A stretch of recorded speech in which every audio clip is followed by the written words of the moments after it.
एक बार की बात है।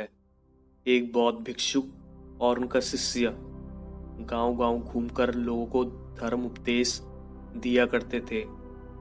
एक बार जब वह एक गांव में धर्म उपदेश देकर वहां से चलने ही वाले थे कि जोरों की बारिश शुरू हो गई। उन्होंने बहुत देर तक परीक्षा की, लेकिन बारिश रुकने का नाम ही नहीं ले रही थी। तो उन्होंने निर्णय लिया कि वो इसी गांव में एक छोटी सी कुटिया बनाएंगे और अगले कुछ हफ्तों तक इसी गांव में रहेंगे। उन्होंने गांव के बाहर एक छोटी सी कुटिया बनाई और वहीं रहने लगे। लोगों को उन भिक्षुओं के मुंह से बुद्ध की शिक्षाओं को सुनना बहुत ही अच्छा लगता था, इसलिए हर दिन बहुत से गांव वाले उनके उपदेश सुनने उनके पास आने लगे। गांव के लोग उन बौद्ध भिक्षुओं से गहरा स्नेह रखते और उन्हें बहुत मान सम्मान देते। वो उनके खाने की व्यवस्था भी करते और बहुत से गांव वाले उपदेश सुनने के बाद उन्हें कुछ उपहार भी देकर जाते। इस तरीके से बहुत दिनों तक वो बौद्ध भिक्षु और उनका शिष्य उस गांव में ठहरे रहे। फिर एक दिन अचानक बौद्ध भिक्षु अपने शिष्य से कहते हैं कि हम बहुत दिनों से इस गांव में रुके हुए हैं, अब हमें यहाँ से चलना चाहिए। यह सुन शिष्य कहता है, लेकिन गुरुजी, हम यहाँ कितने अच्छे से तो रह रहे हैं, यहाँ के लोग कितने अच्छे हैं, क्या हमें इतना मान सम्मान और उपहार भी तो देते हैं। क्यों ना हम कुछ दिन और रुकते हैं और उसके पश्चात हम यहाँ से चले जाएंगे और तब तक हमारे पास बहुत सी दान दक्षिणा और उपहार भी इकट्ठे हो जाएंगे। शिष्य के मुंह से ऐसी बातें सुनने के पश्चात गुरु ने कहा, नहीं, अब हम यहाँ और नहीं रुक सकते। हम यहाँ पहले ही बहुत रुक चुके हैं और हमें धन और उपहारों को इकट्ठा करके करना भी किया है। ये चीजें हमें भिक्षुओं के किसी काम की नहीं है और हमें इनसे लगाव भी नहीं रखना चाहिए। हम तो त्याग के मार्ग पर चले हैं, फिर हमें इस धन का क्या करना। गुरु ने शिष्य की आंख में देखते हुए कहा, हम आज ही यहाँ से चलेंगे और जो कुछ भी उपहार मिला वो सब कुछ यहीं छोड़ देंगे। वो सब कुछ यहीं छोड़ दो और खाली हाथ मेरे साथ चलो। शिष्य तो वे सारे उपहार अपने साथ ले जाना चाहता था, लेकिन वो गुरु की आज्ञा का उल्लंघन भी नहीं कर सकता था। इसलिए वो जाते जाते कुछ चांदी की बिना गुरु को बताए अपने कपड़ों की पोटली में छिपा देता है। जैसे वो कुछ दूर चले, उन्हें रास्ते में एक बहुत बड़ी नदी मिली। वो जिस गांव में धर्म उपदेश के लिए जाना चाहते थे, वहां तक पहुंचने के लिए उन्हें इस नदी को पार करना था।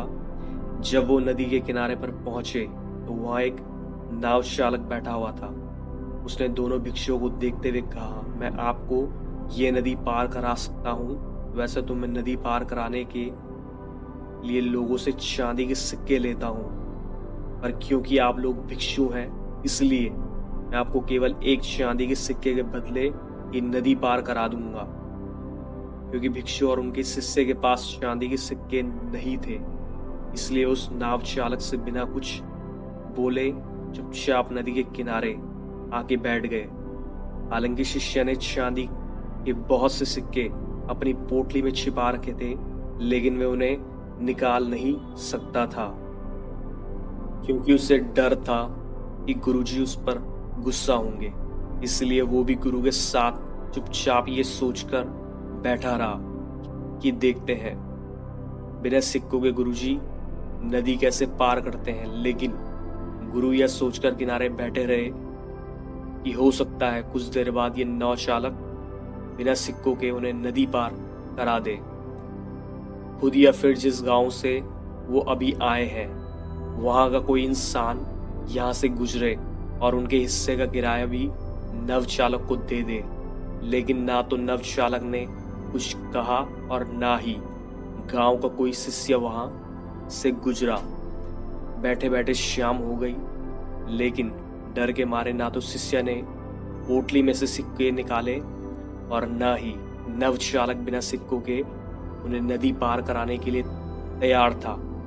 अंधेरा होने लगा, लेकिन वो अब भी बैठे हुए थे। यह देख नवचालक ने डराने की कोशिश की। उसने कहा, महात्मन, रात होने को है और रात में आप लोगों को ठहरना खतरनाक हो सकता है, क्योंकि बहुत से खूंखार जंगली जानवर रात में इस नदी में पानी पीने आते हैं और आपके साथ कुछ भी हो सकता है। इसलिए या तो आप जहां से आए हैं वहीं वापस लौट जाए या फिर मुझे सिक्के देकर ये नदी पार करें और अपने गंतव्य तक पहुंचे। और वैसे भी कुछ ही देर बाद मैं भी अपनी नाव लेकर यहाँ से जाने वाला हूँ। जैसे ही शिष्य ने उसे नवचालक के मुंह से खतरे की बात सुनी, वह बहुत डर गया। उसने तुरंत ही अपनी पोटली में से 2 चांदी के सिक्के निकाले और नवचालक को देते हुए कहा, कृपया हमें जल्दी से नदी पार करा दे। नवचालक ने सिक्के लेकर उन्हें नदी पार करा दी। नदी पार करने के बाद गुरु ने कहा, जब मैंने तुमसे कुछ भी लेने के लिए मना किया था तो फिर तुमने ये चांदी के सिक्के क्यों रख लिए थे? तुमने मेरी बात क्यों नहीं मानी? शिष्य ने कहा, गुरुजी, अगर ये चांदी के सिक्के मेरी पोटली में नहीं होते तो हम बहुत बड़ी मुसीबत में पड़ सकते थे। रात का समय था और कुछ भी हो सकता था। इन सिक्कों ने ही हमें सुरक्षा दी है और आप धन्यवाद करने के बजाय मुझे डांट रहे हैं। यह सुन गुरु ने मुस्कुराते हुए कहा, जब तक सिक्के तुम्हारी पोटली में बंद थे तब तक हम मुसीबत में थे, लेकिन जैसे ही तुमने इन्हें बाहर निकाला मुसीबत खत्म हो गई।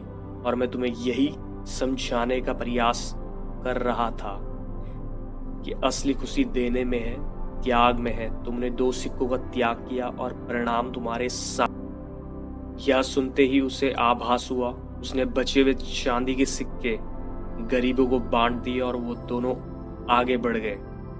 दोस्तों, इस कहानी की सीख यही है कि हमें अपने जीवन में सांसारिक वस्तुओं से अधिक लगाव नहीं रखना चाहिए और अपनी आंतरिक खुशी पर ध्यान देना चाहिए और केवल उतना ही इकट्ठा करना चाहिए जितना कि एक सुखी जीवन जीने के लिए जरूरी है, ना कि दिखावा करने के लिए और लोगों की नजरों में अमीर दिखने के लिए।